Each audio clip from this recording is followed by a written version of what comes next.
Imagine there's no heaven. It's easy if you try. No hell below us,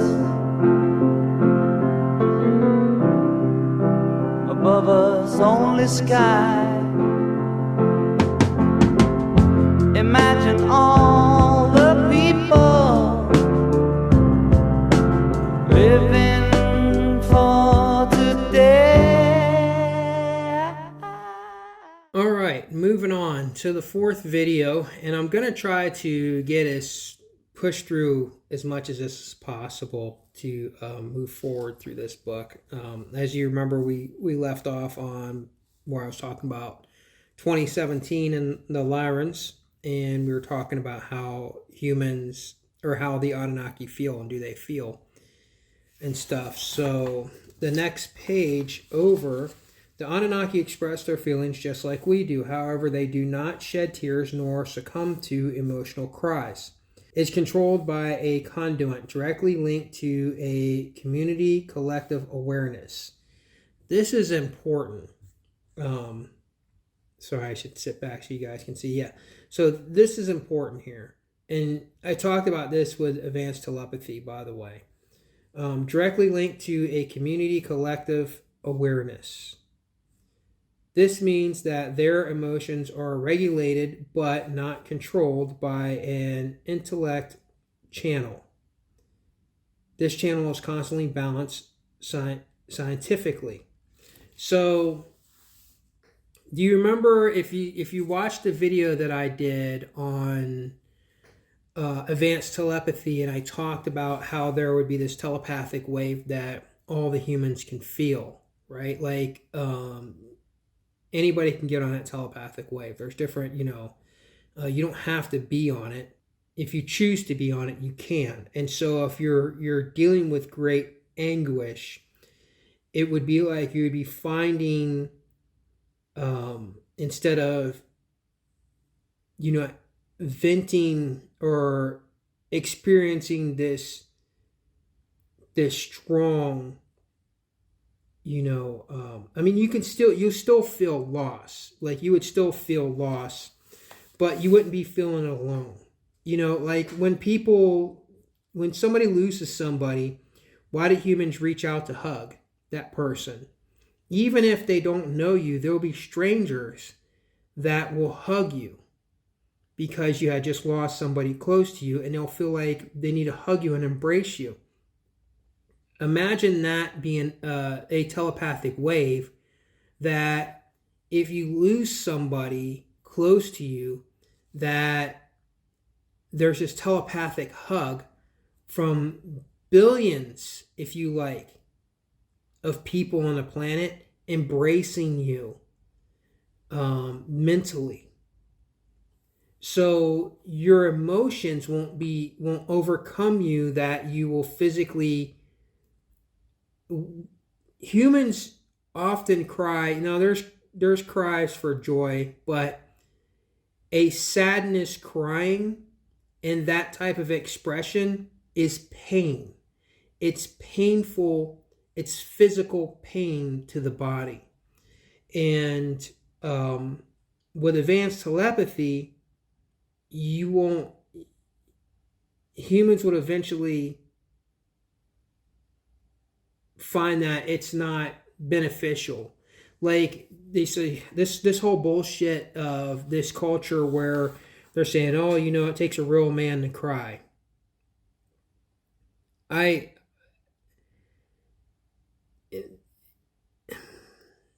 There are men who deal with pain and they never ever cry. What's the difference between a man's pain that cries and a man's pain that doesn't show that type of emotion on the outside? What's the difference? That their pain is not equal? Or is it saying that it takes a real man to cry so that man's showing a vulnerability? That's not something to celebrate.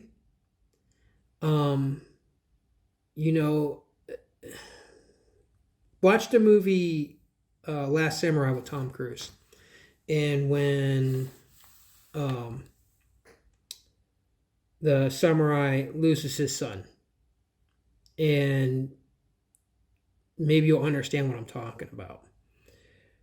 So when it's saying here that the Anunnaki, they don't have that type of anguish and crime, but they still feel, from what I understand here, is that they still feel a sadness, but they don't need to emotionally succumb to emotional cries, right? So humans would see that and say, well, that being is obviously emotionless and doesn't have emotions, and that's just incorrect. Just because they don't express it the way that you do with this physical pain that hurts the body more, they're also having telepathic embrace. And that's the reason why humans, they have to physically cry, and then humans have to physically hug that person.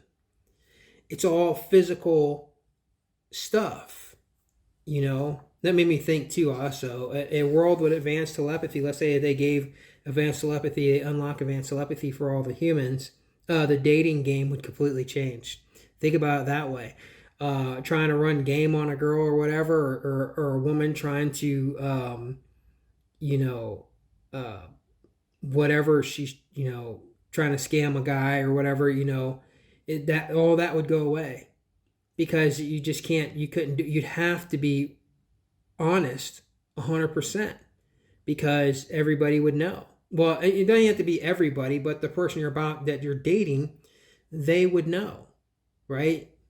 And you would know. So that whole thing would be gone. So yeah, and I wrote here, I can relate when they talk about the Anunnaki's emotions.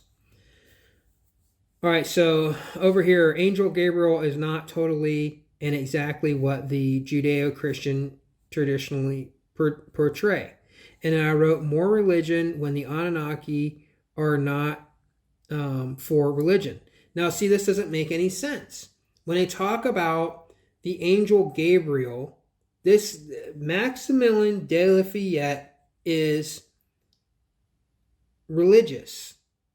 And in his previous writings, in his previous books, it didn't bleed over as much as it did way later into this 10th edition, where now he's trying to force religion into this book with the Anunnaki. And this whole thing about the angel Gabriel. Come on, dude. It does not make any sense. It does not add up to what you previously said about the Anunnaki. I don't have the page because I ripped it.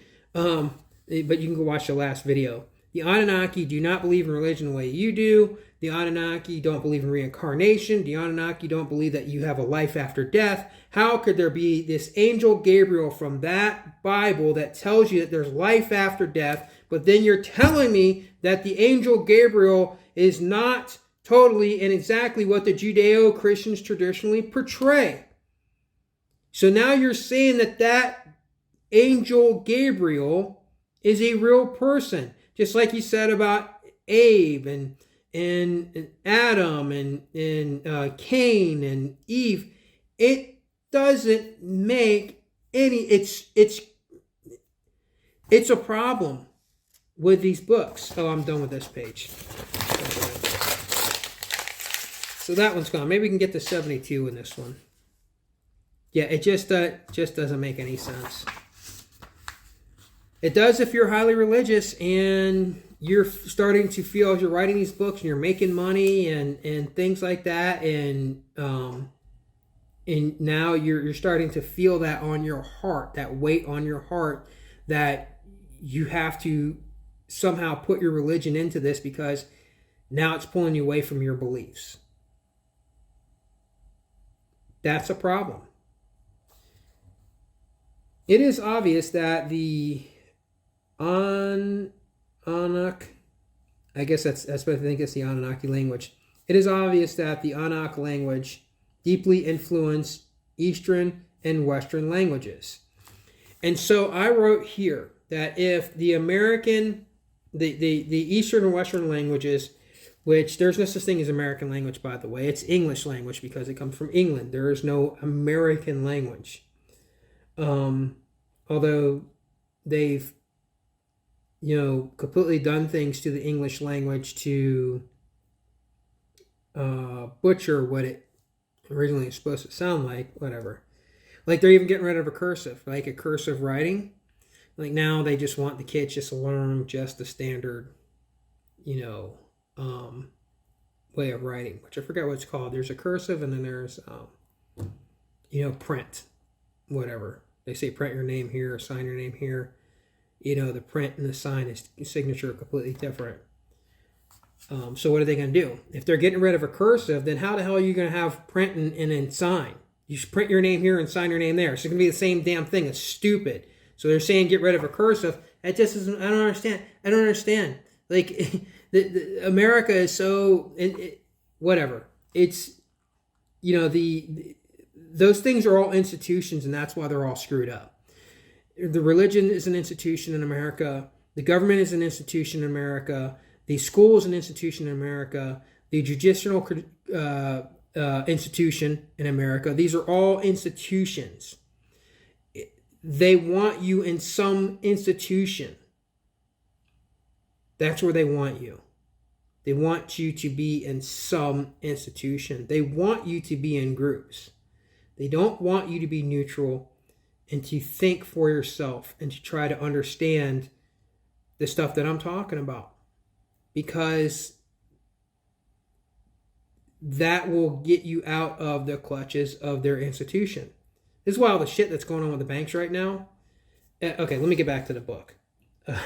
Because I'll go off on all this. So with the Anunnaki language, right? So they're saying that the English language has its influence from the Anunnaki language. Well, the word good is G-O-O-D. The word God is absent of an O. It's G-O-D. Good and God. God is good. It's so childish. It's bad. And then the word evil is absent of the word devil. D-E-V-I-L is devil, and E-V-I-L is evil. Evil devil. Good God. It's just like, okay, yeah, because the English language is very bizarre. It's like the whole thing, like I try to break down with the whole word America. America doesn't have one R, although it's spelled that way. The word to should not be spelled with an O because the O sound. Let's make the O sound together. O. Let's make the U sound U. T-U. To. Not T-O, that's toe. But yet they spell to with an O. T-O, T-O-O, T-W-O. It's spelled, and it's like there's so many different ways of saying to, and he's only doing, and it's spelled with the letter O, and it should not be spelled with the letter O. So it tells you that something is wrong with the English language, right? And the word America, or the name America, if you break it down, it has two R's. America, America, America. I don't care how many ways that you try to say it, there are two R's in there. America. It has two R's. And that's what I wrote here. America. It's not America. It's America. It's America, not America. In the last part of America, it should not have a CA at the end. It should be K. Ka. Not a can. Well, when you say American, it does have a CAN. But when you say America, it's different than American. America, and American are completely spelled, or should be completely spelled differently. American has a can at the end. C-K-N. Well, maybe that is a can. K-A-N. Well, C, the C sound. Well, okay, whatever. But yeah, that's the English language is so bizarre. And one of the if you don't know who Jordan Maxwell is, you should go look him up. And I posted some of his stuff on my channel and stuff, but you should go look him up because he does talk a lot about the English language, and how jacked up it is, and explain to you, hey, this is really what it is. So anyhow, I'm done with that. 57 to 58 gone. Oh, female Anunnaki Gabriel used her rib to create Adam. Okay, so here we go. The female Anunnaki Gabriel used her rib to create Adam. So now there's this perversion that Adam wasn't created by God. Adam didn't create a woman from his rib, but a woman, Anunnaki, created Adam from her rib. This is, if you don't really understand what's going on here, and if you read like all the stuff that I've read, this is a feminist's wet dream, right? Like if this would all be real, could be a complete, toxic feminist wet dream, because that is not neutrality. Picking this whole thing with it, because I don't really care whether it was female or male. And I truly believe that the first human was female. I don't believe that when they say, oh, Adam and all this and stuff, but if you were to say the first creations of humans, wherever they came from or whatever, things they evolved from, it would have to have been female. And I don't want to really get into the whole female anatomy, and I'm going to keep this very PG as much as possible. For those of you who are adults and you understand the female anatomy, downstairs, here I can make it real simple without saying anything that somebody's like the little man in the boat. Well, if you evolve, there is some women's little man in the boat is a bigger man in the boat. They're not such a little man in the boat. And that, if you look at it and understand that over time from that female could develop to be just the man in the boat, or whatever. There's no boat anymore. It's just the man. That's why they call it the little man in the boat. Whatever. Anyhow, so I am not a sexist. I am completely neutral. I completely accept the fact that the entire universe could be a female of giving birth, right, to everything. And that male was the creation of the thing that gave birth is everything that thing isn't, and as a thing that will protect it, will do the things that it can't do, right? There are things that women, I don't care about you guys and your freaking sexist wars. There are things that women on this planet can do that men can't do, and there's things that men can do that women can't do. And that's just all there is to it. And there's a reason why you are built differently. It's to help you work together as one. But the war of the sexes is it's not the men's war on the women. Right now, it's the women's war on the men. They want to replace the man, right? By doing that, they don't understand that men are making these sex robots, and men are moving, and like all these things that are happening. let's say if there was a straight war between women and men, like a real physical war, who do you think would win that war? But in the end, everyone loses. So men know that they don't want to have a war with women. There is no point in having a war with women. But there is definitely a perversion that's going on that is trying to separate you from your own species, religious, racial, and now this huge sexist thing. And it's destructive. If you take part in either side of that, you're destroying your own species. It doesn't make sense. But it makes sense to another species that would be an invading species that wants to wipe you out. So this whole thing on the female Anunnaki, Gabriel used her rib to create Adam. That's what it says here. This all talks about all this whole stuff about, a lot of stuff talks about how men are really nothing, and it just talks a lot about the women are everything. A woman created man. It was not a man who created woman. That would make sense. How can a man ever give birth to anything? I mean, but it gets further deeper into this stuff with, this female worship. Like, it's like straight up female worship. And here's something that doesn't make sense. Female Anunnaki, Gabriel, used her rib to create Adam. You remember previously it said that the Enki created Cain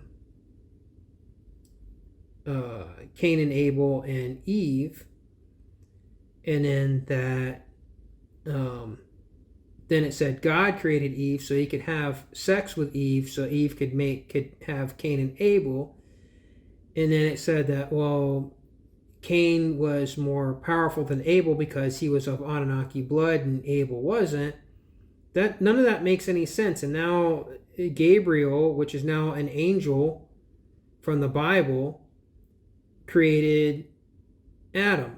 It's all really bizarre and doesn't make sense. And then here we got another one of those things here.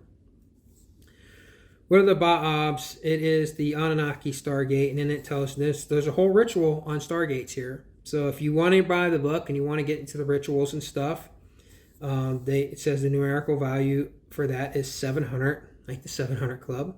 And Anunnaki Stargate tells you how to pretty much open one or whatever, to do rituals for that. So whatever. And then down here, soul is an invention of early humans who needed to believe in a next life. And I wrote right here, for those of you who can see this, ha ha ha ha ha ha ha ha ha ha, because I laughed so hard, and it continues to go up here, ha ha ha ha ha, because it was thought that the soul that mortals could and would hope to continue to live after death. Souls as an element or a substance does not exist anywhere inside of the human body. I rest my case. For those of you, it just talked about the angel Gabriel from the Bible. The Bible that talks about your soul repeatedly. And then it tells you right here, for those of you, once again, I hate to beat, an old tired drum, but once again, for those of you who believe that the Anunnaki, from these readings that 1010 has been going through with the 4th edition and 5th edition, are the angels of the Bible or the demons, it doesn't matter which one you want to choose. Anything to do with the Bible, which is bizarre because now they're talking about Gabriel, angel here. It says right here, let me read this to you again.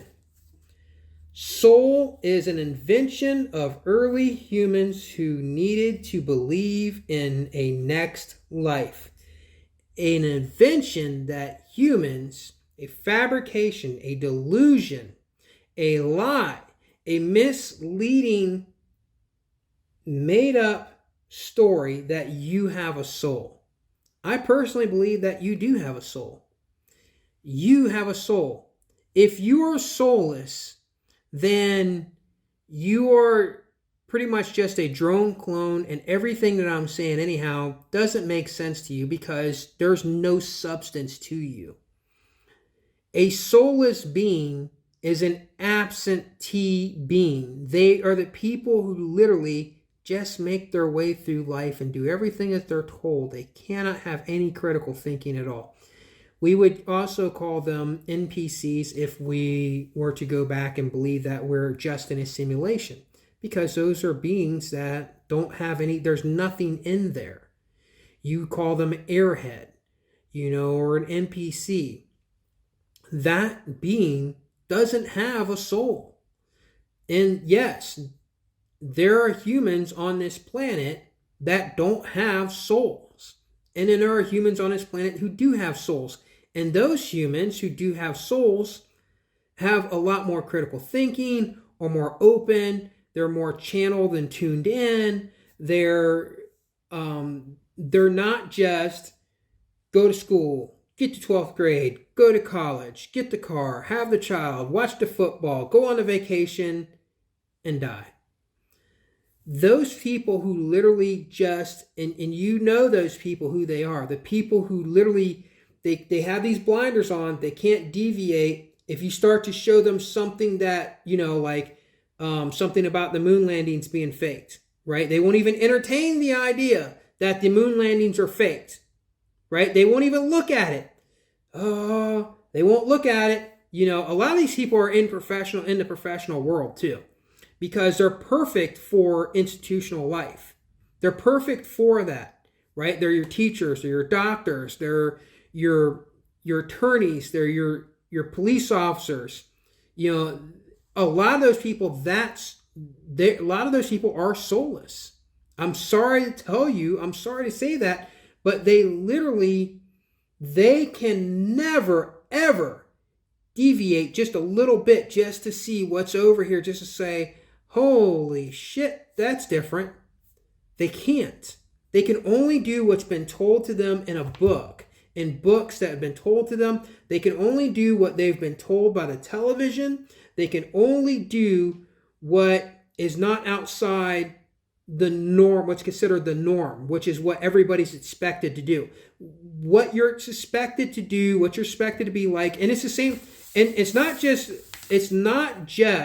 the people in professional life. There are drug addicts who are also that are soulless beings, that are soulless humans, and they need drugs. Not everyone that does drugs are soulless, but there's a lot of soulless people who need drugs because they're a malfunctioning drone in this life, in this world. They're malfunctioning. They can't function. So they need this substance. They need to take some type of substance in, to smoke something, to shoot something up, to take something, because they can't cope with natural reality. They need these things to stimulate. They're looking for that void, right? And they need it. So there are a lot of soulless beings, a lot of soulless humans on this planet. And there's a lot of humans who have souls. And when they're telling you, and that's why I laugh so hard, and I don't believe in the souls like what they tell you in the Bible. I'm sorry. No. It's a lot deeper than that.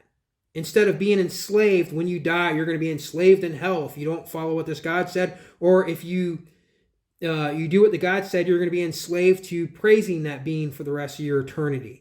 Those are both enslavements. I did a video about it. Either way you really look at it. There's a reason why there's a gate in heaven and there's a gate in hell.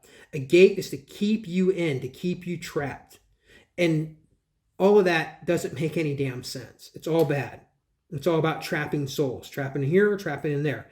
No, souls continue to just go on. That's your soul. If you are a human with a soul, your soul came from somewhere else. You are from somewhere else. You may be from Earth previously 10 times over. In other words, your soul just kept reincarnating here, but your origins weren't from Earth. Your origins were from some other dimension or some other planet in this dimension. But in this book, according to Maximilien de Lafayette, who has no soul, this means that he would, if he believes what he's writing here, he also believed that he had no soul. He also believed that he was an experiment, yet he is conflicted with writing all this stuff about religion inside of this. There's a problem there. So I'm going to read it to you again. Soul is an invention of early human who needed to believe in a next life. And I wrote, ha ha ha, and I laughed here, ha ha ha. And then it says up here, and I'll read it to you again, it was through the soul that mortals could and would hope to continue to live after death. Hope to live after death. Soul as an element or a substance does not exist anywhere inside the human body. You have no soul, according to the Anunnaki. They're saying that you have something else, but it's literally nothing. So there's electricity that goes through this light, right? There's electricity that goes through that light. And I guess that's a nice way to explain about people who have souls and people who don't have souls too. Let's say a person who is just that's all you got from them. This is actually a better light, in my opinion. That's there, but it's like the lights are on, but nobody's home. And I know you've heard that. And then you have people who are like this. They are just vibrant. Their minds are on a different level. They're constantly looking, not just looking for answers to fit, but just interested and open to understand. And there's people say, oh, well, I'm open-minded. But there's a lot of soulless people out there who say that they're open-minded, because that is also a thing that's expected of you. You're not expected to be closed-minded. You're expected in this civilization, and the way things are right now, is to consider yourself to be open-minded. So to say that you're open-minded doesn't mean shit to me. It's whether you really are or you aren't. So anyhow, let's move past that. The Anunnaki are angels of the Bible. And then I wrote, ha ha ha ha. Yeah, there's a whole thing with people saying Anunnaki are angels of the Bible. Cannot be true if they don't believe you have a soul. I don't know how much more I can tear this apart. This, not just the book, but the idea that Anunnaki are the angels of the Bible. And let's move on. So this was this went through numbers like 1, 2, 3, 4, and 5. So I'm here at number 5 because this is what I thought was important to share with you. Proof that it was the woman who created man, Adam, and the human race via her Anunnaki identity. And so I wrote down here, double down on women. Right? Like there's he just keeps going back to the whole thing. Like he just keeps revisiting this whole thing that the woman created man, the woman created the man, the woman created the man. Okay. But you're also saying that they don't have any souls. Good job. Do you understand the problem with all this? And I wrote here again, doubling down. This is a feminist's dream. Like I can see how, the Anunnaki, especially like in the 5th edition, that 1010 was reading, where it kept talking about, it kept following along this female Anunnaki who was here on Earth, who I don't want to give away all that. You can go watch on our channel, but it follows along a female Anunnaki. And then you also see in that story how she challenges her husband, who's a male Anunnaki, And there's just like this kind of this feminist pride of this type of rebellion of her husband, who is 100% Anunnaki, but she is only half Anunnaki. So he's 100% Anunnaki, and she does have this rebellious type thing where she, you would see in that story. And so females who think that rebellion and being rebellious, and like where I was saying earlier about being a rebellious Anunnaki, if I was to be part of this group, then obviously I was like maybe rebellious to these other things. People who try to make it as being rebellious is a good thing is absolutely flawed. It's not a good thing, because then people get trapped into this whole idea of I have to be rebellious. They think that, oh, well, even if it's something that's good, whatever, they may find themselves being rebellious to it because they want to be the rebel, and it ends up becoming toxic. It's not something to celebrate. That is nothing to celebrate. And to use that for, a sexist thing for females is it's backwards. It's not a step forward for the females in the human race. It's a step back. I guess if the shit hits the fan, you all see that anyhow. That's all there is to it. I don't need to tell you. You'll see it. You'll see it then. And the way things are going right now in 2022, it definitely seems like the shit's about to hit the fan. And for those of you who are feminist and you've been lied to and you've bought into the lie that you can do everything that men can do, I implore you to go and speak with the Ukrainian women who were able to flee Ukraine and come to America, and go speak to them. And go talk to them about what's happening to their husbands and loved ones that are men that are still over in Ukraine fighting. Make it real instead of just making it this fantasy bullshit. Make it real. Go and talk to somebody that's lived it. Talk to some of the Mexican women that just come over the border. How about that? Yeah, that's an easy one. Go talk to some of the Mexican women that do flee Mexico, and the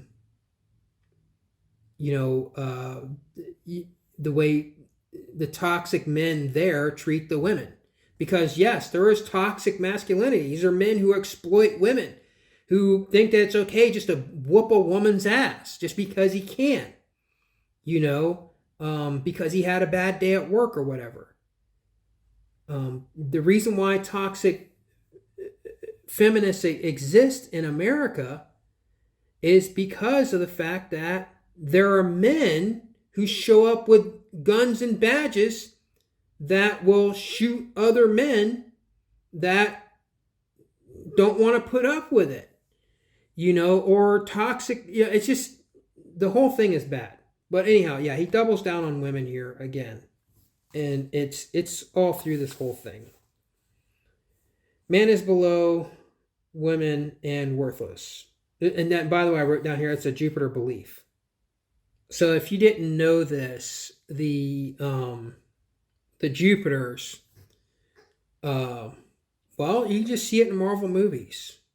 They said the strongest Avenger was all of a sudden came out to be Captain Marvel. It's no longer Thor. When you look at this guy as a human being, the actor himself, this physically, extremely fit human who built himself up for this role as Thor, dedicated all this time and diet and everything to give you this male god of what humans, this is what this guy would look like. And then all of a sudden, this man who put all this stuff into to build that character by, manipulating his body as a human being. And then they just bring this female in who's done nothing, and they throw a suit on her and say, no, she's stronger than you. She's the strongest Avenger. And that's how they wrote the script, Captain Marvel. And by the way, that's Jupiter. And again, if you look at, and that's the Marvel world, if you look at the DC world, you have Batman versus Superman. And I'm going to do a whole video on Batman, by the way. You have Batman versus Superman. That was the name of the movie. Batman versus Superman, 1972. Ben Affleck, by the way. And if you look up 1972, Bruce Wayne's birthday. So the movie was called Batman versus Superman. And they slip in Wonder Woman. And when you look at the cover, she's in the front. It's no longer the Batman and Superman show. It's about Wonder Woman. And if you watch the movie, you would understand that, they prop Wonder Woman up to be as strong, almost as strong as Superman. And is she with you? No, is she with you? I thought she was with you. And then she's going to fight Doomsday with Superman and all this and stuff, and Batman just kind of gets knocked to the side. There's no way he could do anything against Doomsday. But by the way, that woman was a Jupiter. They specifically pick Jupiters for the DC world and the Marvel world to make them the strongest as females. And it gets so much more deeper than that, and I'm not going to get into it. So that whole thing, that's all a Jupiter belief. And I believe that they're pushing that because they want you as a regular human to think that, to understand your place is beneath the Jupiter woman, because I don't think the Jupiter males believe that the Jupiter women are above them, but you as a regular human are beneath the Jupiter women. Hence the whole thing that was going on with the Jupiter. I'm not going to get into it.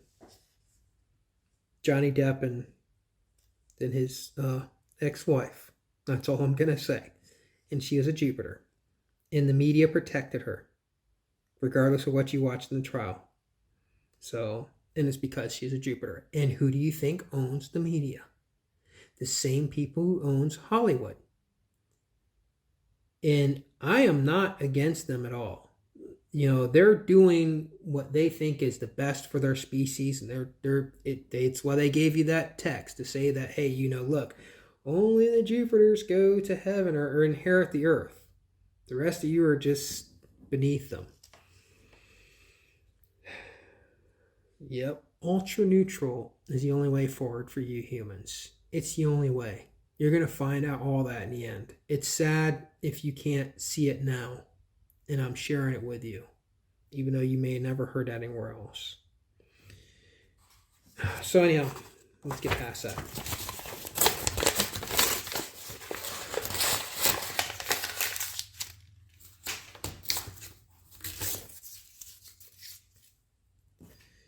Interpretation was given to us by Rabbi Isaac. Okay, so, and I don't know how to say his last name, whatever.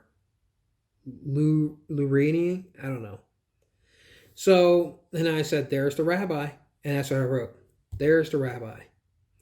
So when I was going through all this stuff here on this page, it gets down to this point because he talks a lot about Hebrew and the Hebrew language and the Greeks and all this and stuff. And it says the interpretation was given to us by a rabbi. And thus, there is so much religion in this book. In the 10th edition, and I saw it coming, and that's the reason why there's all this stuff about the women, and him doubling down on all the stuff about the women being, and I just told you, I can accept that, but it's just how much he put into beating it into your head, human, that if you're a male, that you're beneath the woman, that she gave you life. And I already told you guys in advanced telepathy that the mother with advanced telepathy would already be having telepathic communication with the child in her belly, and thus males, when they're born, would have this strong telepathic communication with their mothers, and so strongly connected that there would violence against women would never exist ever. And disrespecting your mother and stuff like that, and mothers even doing awful, and mothers who, there are awful mothers. There are do you not know the story about the woman who put her kids in the back seat of the car and put it in neutral and in drive and let it go right into a lake and kill the kids? Do you know how many women actually killed? And I'm not talking about abortion. I'm talking about after the children are born. Do you know how many women have killed and murdered their children? Alarmingly, a lot. So the whole thing with mothers are holier than thou, if you had advanced telepathy, it would fix all that. That's all I'm saying. It would fix all that. And you wouldn't need this war of the sexes of, oh, the women this and the women that, or the men this and the men that. You just don't need it. It just doesn't make sense. It's hurting your own species. It's hurting your own species.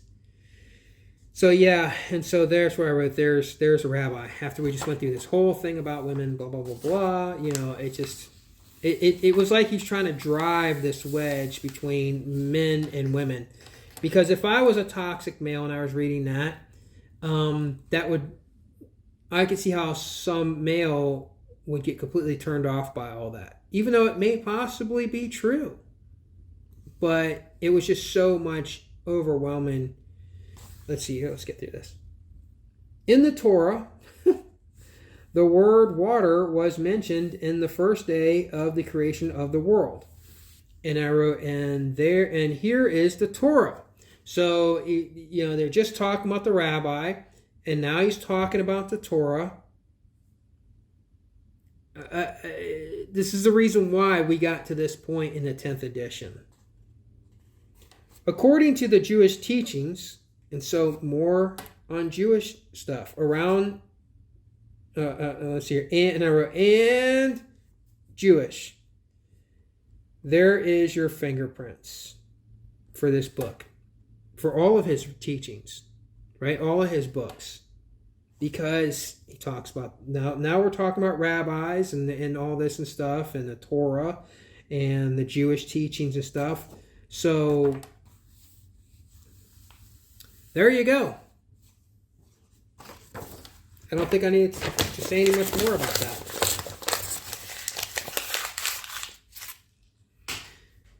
And that's why there's so much confusion in these books. And then I wrote up here Z, because it was boring to me. They talk about Jesus and, Christians and Baptists and Islam. And, it just goes through all that stuff. And above all the female aspects of the creation and symbolism in an Anunnaki woman. And I said, like the Anunnaki, female can always destroy life uncontested. Because, and then I wrote down here abortion. Because whenever a woman has an abortion, it's an uncontested death. Right? Like, the child in the belly can't make a plea for its life. And I don't take a position on the abortion thing. I'm not saying that women should or shouldn't have an abortion. That is on that woman. I would never create a law saying that what you can or cannot do with your body. Because the things that you do in this life very well may bleed over into your reincarnation or whatever's next anyhow. And you'll have to deal with that shit. It has nothing to do with anyone else but you. But it's an uncontested death when a woman has an abortion. Because the child in the body, I'm not talking about all the people on the outside who want to make laws and all that stuff. I'm talking about when it does happen, when it goes down. that if she's able to have an abortion, and she does, the child can't plead for that life that is to come. And the father in America cannot stop her from having an abortion. Now, I want you to understand this. What if there was a man who, and this has probably happened many, many, many, many times, he had issues with, getting someone pregnant. And he finally gets this one woman that he's in love with, and she tells him that she loves him, and then they talk about maybe having children, and she just so happens to get pregnant with his child. And then she changes her mind and decides to destroy and terminate the pregnancy. And then after that, he never gets to have a child, right? Like, he still tries. Maybe they stay together. Maybe he ends up with somebody else, and he never gets to have a child ever again after that. It just was that one lucky time that he actually had the chance. Or, let's put it this way. What if it was a young man who is in love with this woman? She supposedly was in love with him. She gets pregnant, and she decides she wants to have an abortion, and he can't stop it from happening. And then after she has the abortion, immediately or not long after that, something happens to him. He dies in a car accident, dies in some way. That line that the family may have been depending on from him is now gone forever. And she doesn't care because she can do whatever she wants. It's an uncontested death. Now, I'm not saying it's okay or it's not okay. I'm just telling you that it's an uncontested death. And just like the Anunnaki are explained in this book, the way that they handle humans when it comes to the end, and they're going to have this whole thing with the black goo that's going to wipe out everybody, it's the humans can't contest it.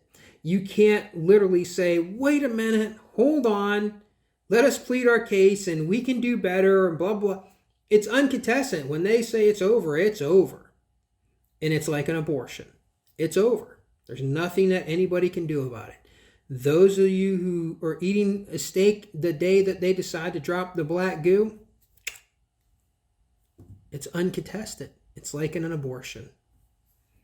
So when this whole thing about the women and stuff like that, and how they keep coming back to the women, that's, oops, I hit the light. That's what I was talking about. So, yeah. Uncontested. All right, so let's see here. So in this part here, it's A, B, D, C, A, B, C, D. So there's like these things here: life, creation, humans, and in D it says Earth, where the first human, female human, was the first created human on Earth, was created. And then I wrote right here, tripling down as a reminder that women were first. So, yeah, the whole thing. Imagine if Eve would have had abortions. That's it. It's all over. It's a wrap. So, anyhow. And I am not... If you're a woman who's had an abortion, or you're somebody who is strongly... you feel strong about this whole thing with abortions and stuff like that, I want you to understand that I don't care about the laws. And I'm neutral on it. And by the way... The last time it was illegal to have an abortion in America was 1972, because 1973 is when Roe v. Wade went in place. So it was illegal. Last time it was illegal was the year 1972. And I made a video back in 2020, and I said in that video that Roe v. Wade would get overturned. And I had a girl who I was dating broke up with me over that shit, because I said it's going to be overturned because it's a 1972 prophecy, and I was correct. And in 2020, well, it has nothing to do really with this book. Amy Coney Barrett was born in 1972, and she was the factor that helped overturn Roe v. Wade. She literally was one of the main factors. So, 1972.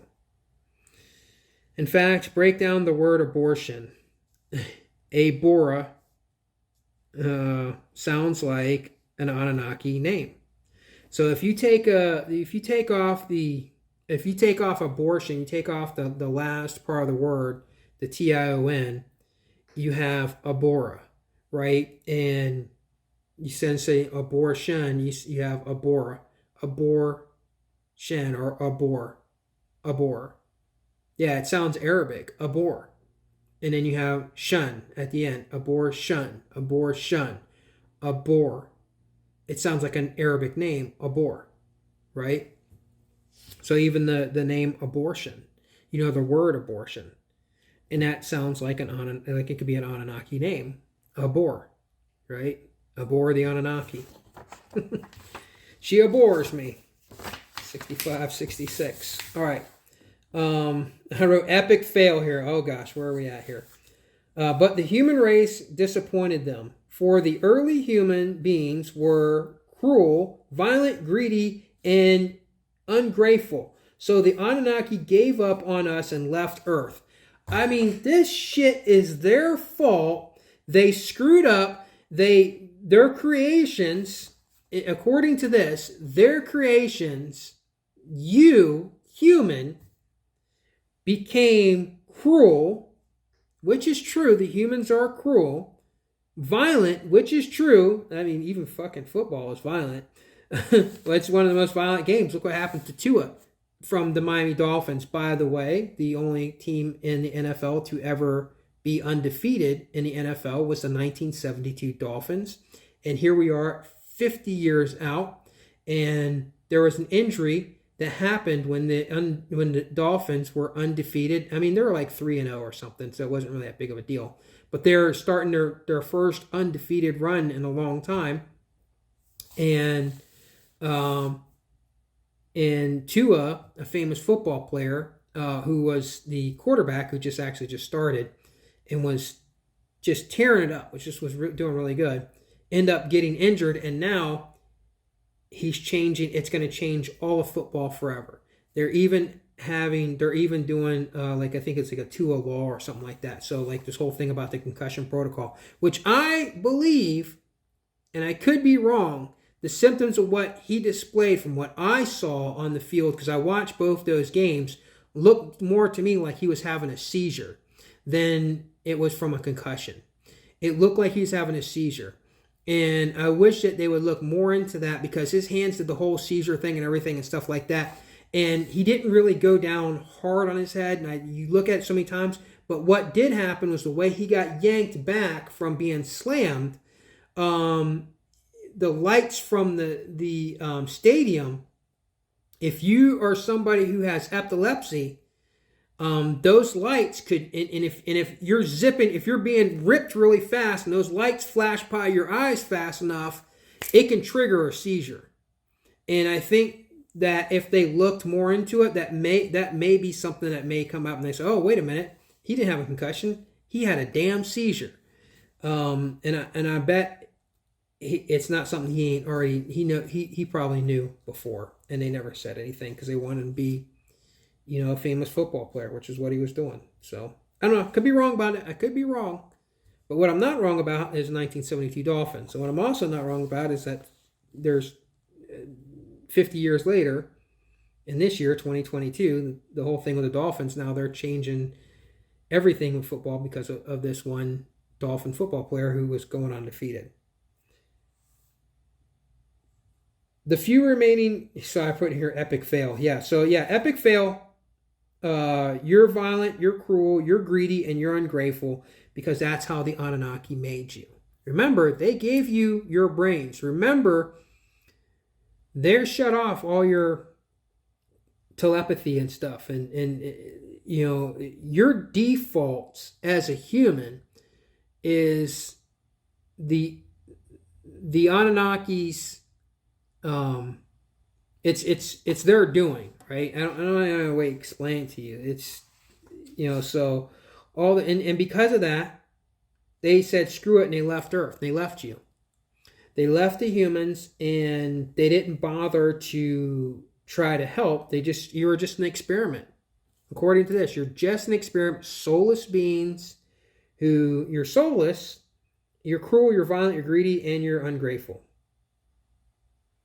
Yep.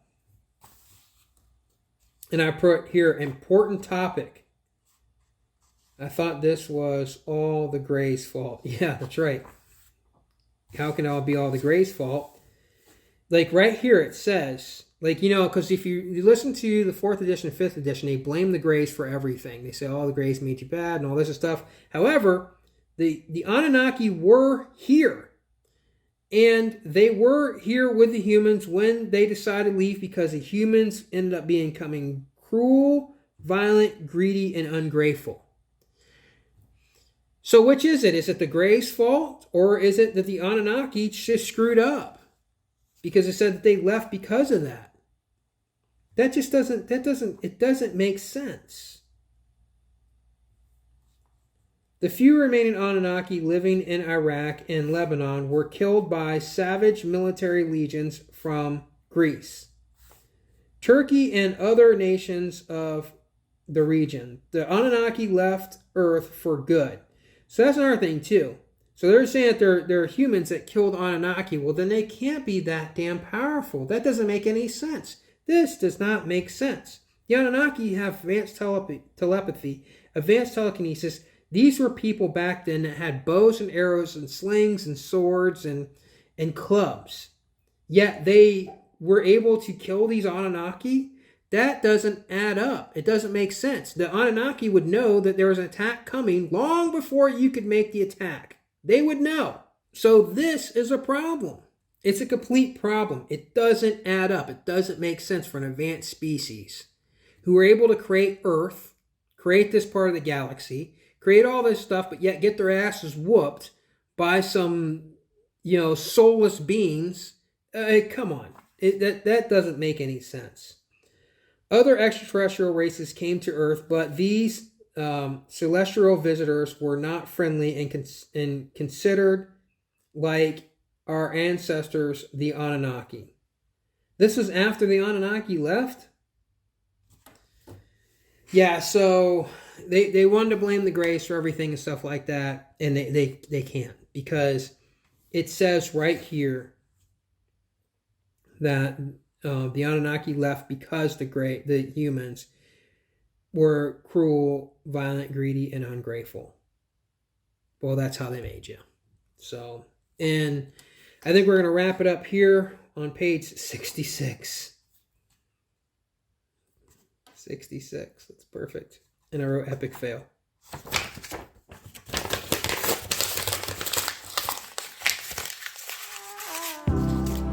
Imagine there's no countries.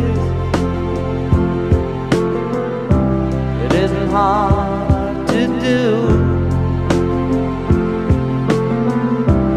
Nothing to kill or die for, and no religion too. Imagine all the people living life in peace. You may say I'm a dreamer, but I'm